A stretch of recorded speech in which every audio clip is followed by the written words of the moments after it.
de lach weer eens vlecht. Maar het moeske heel grapperig. Wist ik even net wat ik zeg. Er roen een beer op Skiermon zeg. Beer boeloe, boeloe de beer. Wat oh wat, beleven te deze keer.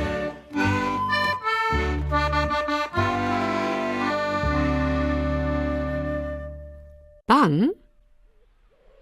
Sjoch, Sipke, het is hier mooi waar. En we rennen hier door de tuin. Zei Beer Boeloe, wielster maar zijn jerm zwaait.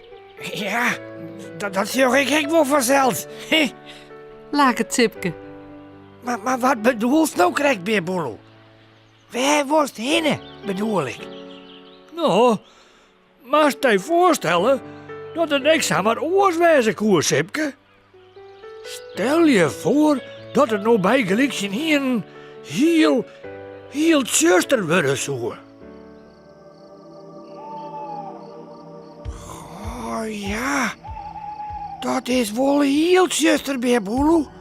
Oh, akelig vind ik. Akelig, ja.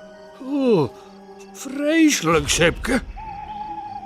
Maar stel je nou eens voor dat het zuster bleu. Heel lang.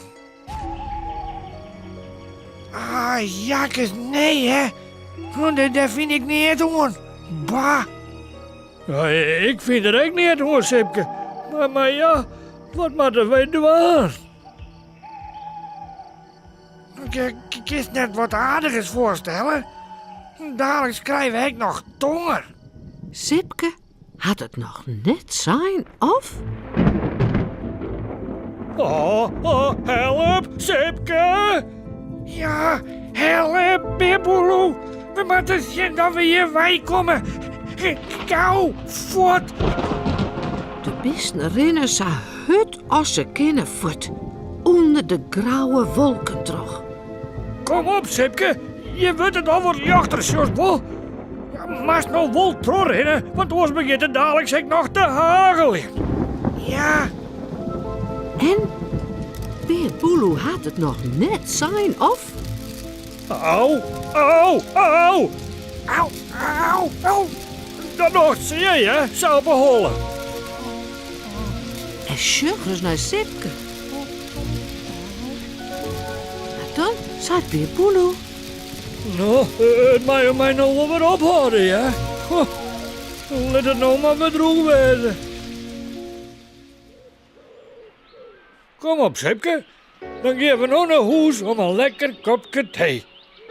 Ah, gelukkig wie het maar fantasie, hè? Correct. Was er toch net om denken dat er echt iets aan grauwe tongen bij zitten, zoeste? Nee. Nee. Snapst je daar nou wat van?